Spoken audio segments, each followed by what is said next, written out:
And the group that actually gets in shape and fixes their hormones are going to do so much better than the group that goes to marriage therapy. It would end marriage therapy. It would 100%. end that whole branch of psychology.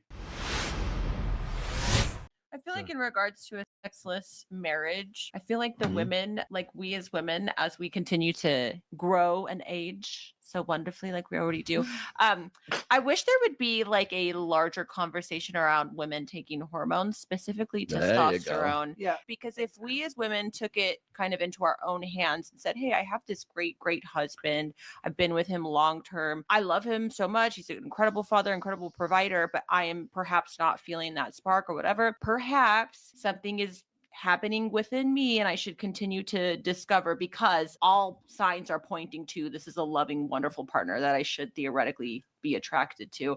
I wish there would be more conversation around that, taking testosterone or taking the estrogen Usually or it's whatever. estrogen. Yeah, because well, it's a combination actually. It is, Yes, yeah. it's a combination. And if we Progesterone, had a little bit more talk about this a little more openly, we women just kind of could figure out our own version of Viagra. Again, when we're in a healthy relationship, when there should be good, wonderful, happy, juicy sex happening, and it's just not, and the husband is ready, and for whatever reason the wife is not, we took that into our own hands. I feel like that would be, because if the men, instead of getting no sex, were just getting a little bit of sex, I think you guys would probably be all right with that. You know, I feel like as women, we weaponize sex, so that's the problem. We weaponize one it. of the discussions that you and I have been having, and that just like, gosh, last week on Twitter, when Allie Beth Stuckey decided she wanted to talk about porn problems and how men need to sort of man up and they're better than this, and okay, fine, it's a nice moralistic pep rally speech, but the fact of the matter is exactly what you're talking about right there, is that ladies, have you thought about like maybe like upping your game in the bedroom, like maybe like actually having sex with your husband? I want to do an experiment. I'm sure absolutely under no circumstance would any university in this country ever fund this experiment, even though it would be very helpful to a lot of people. I want to take 10,000 married couples that are having problems, and I want to send them to marriage therapists. Then I want to send another 10,000 couples not to marriage therapy, but instead they both get a personal trainer and hormone therapy. And I would like to see which one of these two cohorts of couples ends up repairing their marriage. Cool. The one that gets skinny, hot, and horny, or the ones that sit there and talk about, honey, if you take out the trash, I'll give you a blow. Yeah. Nobody clip that, please. Which one of these two groups is going to do better? And the group that actually gets in shape and fixes their hormones are going to do so much better than the group that goes to marriage therapy. It would end marriage therapy. It would end that whole branch of psychology completely if that happened. I would even say, even to speak to your point about how you the verbiage that you used, Rolo, about women even upping their game. How about you don't even need to up your game? Just be excited to have sex. Right. Well, just be like, exactly. Well, or maybe you don't even need to be excited. Does. You could just, if your husband's kind of giving you the look, just be like, okay, like you don't even say, just give a kiss. You don't even need to be like swinging off of the chandelier, because if you pick well, your husband or your long-term partner is gonna just be like, oh, she smiled at me, like, let's go, again, within the caveat of an already healthy relationship where everything else is doing pretty well. Well, I was going to, more to your point, there actually was a female version of Viagra. It was called the pink pill, actually. Yeah. People thought it was going to be the next Viagra. Women wouldn't take it, and they would not take it. It completely evaporated from the market. But see, this is a thing, and that's why I think we need to talk about this, and it's important for somebody like myself, like a woman, to even say, hey, maybe it might be a little bit our thing to partake of, rather than. I'll tell you why they wouldn't take it is because women's mating strategy or sexual strategy is based on the bigger and better. Like, they got to be in the mood. They got to have, everything has to be specific, right? Taking that pill means you're bypassing all of that selection bias that goes into sex in the first place. So the guy has to look good. I wouldn't expect you as an attractive woman to say, you know what? My husband's kind of overweight right now, and he's not really all that appealing. I think I'll just pop this pill, and then maybe I'll feel that way. They won't. That's terrifying. The choice of having, it was called the pink pill, and I can't remember. What was its method? Was it a vasodilator? Was it an estrogen? It was basically like all I know is it was a female form of. So a vasodilator. Yeah, but there was two problems. The first one is feminists hated it because they thought people would roofie them or put them in a drink or something like that. Well, that was that's number valid. one. And then the other one is like, even if they could control for that, the married women who would be taking it would be taking, like single women that are not going to take the pink pill, but married women who aren't all that into sex with their partner, now they're going to take this pill, and it's not the pill that's the problem, it's the natural innate desire to get one. So I don't know if you guys know, the original use for MDMA was to get women to get in the mood to have sex with their husbands. That was the original reason for it. Please look it up. If you guys go on ChatGPT and look it up, that was true. That's where Molly came from. Wow, it's and, so true.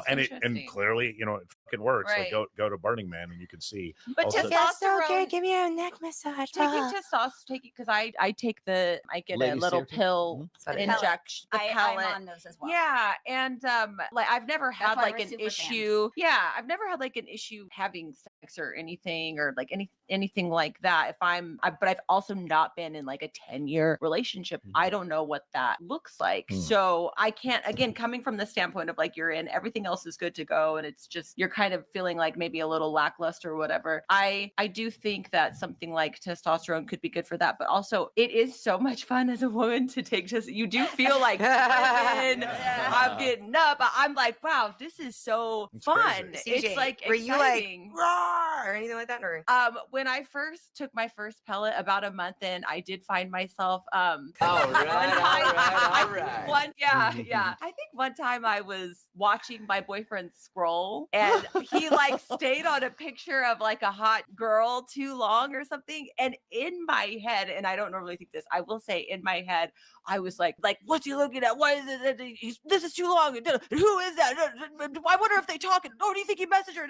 But I was like, wait, I had enough self-awareness. I was like, wait a minute, who is that? In my head, I never think like that. But I will say that extra boost of testosterone, it is a wild ride at first. You do level out. For me, it was about a month, and then I became more cognizant, and I was like, oh, okay, you really gotta don't get too hungry or too tired or whatever. You gotta make sure you're on point. But it's so incredible for so many other reasons too. It really is like so beautiful. Like I would really like encourage the colors in your world change. Yeah, it really did, because it's me as a woman, I just got a little taste of like a man that is driven. Yeah, and I found it quite inspiring. I really, really did. And I do find it helpful for like so many other things other than sex. But obviously, yeah, it does add to that. It's just something I wish more women knew about, which is why I do feel compelled to talk about it. When women ovulate, it's obviously when we're the most horny for obvious reasons.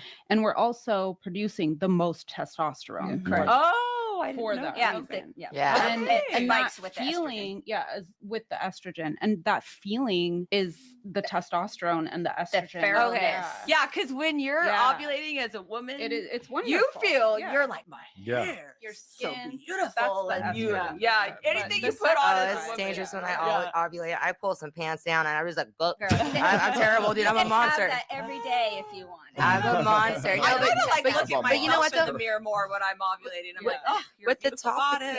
Wow, look at how you radiate. But like, I'm thinking with the topic that we're all talking about sex and stuff, and like the topic about like, is it dead in the bedroom? I asked my friend that question before. I was like, yeah, it is like that. I'm like, man, you sound like you like married the wrong one. And I feel like men married the wrong one in a sense, because it's like either sex like dies or it gets better. And I feel like if you marry the right one, it'll get better. And if she finds herself unattracted to you, she hasn't gone through menopause. Girl, I look like I'm like in my 40s? I mean, I know I sound like Jennifer Tilly, but damn. No. I feel like I just took a bath in battery acid. When she was saying like money doesn't attract her and it's kind of like unattractive, like, dude, like I've went out with guys that have money and they acted like the biggest effing douchebags, and it's just like they talk themselves out of pussy with me.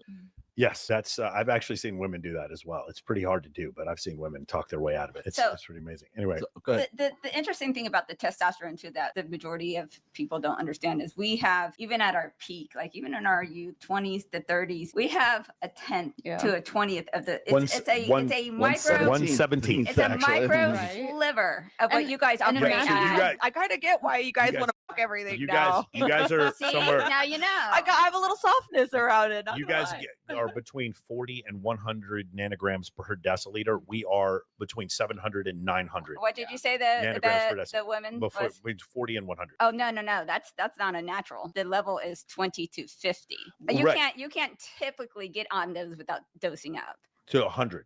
to 100. Yeah. You have to. Below, what I'm saying is below 100 is generally where women are, and men are, an average man is 600-700, sometimes 900, depending on. I feel how like you're everything is hormone related. Yeah, Absolutely. I agree. Thank you, Dr. Bus. Yes. Thank you for Thank joining you. us, Dr. You're Bus. welcome. We were Asexual people too. wondering when Dr. Bus was going to show up. There he There's is. also asexual people too. Like I've met people where the man will have a very low drive. No. And I mean a lot of people. So it's like the man would have a really low drive and is asexual. Will let the woman go have her fun because he doesn't want to because he can't get it up. That's Well, psychological. that's He might be just different. tired of her. That could No. be reasons. There it's a hormone problem. Could be. Psychological. It is That's a what no. I'm saying. There is something underlying that's not right No. there. If No, I he have got a a theory he got a about hormone count. It's asexuality. hormones. He got a hormone count. Bloods do not lie. Okay, so what was his hormone count? I do not violate people's Fourth Amendment to privacy.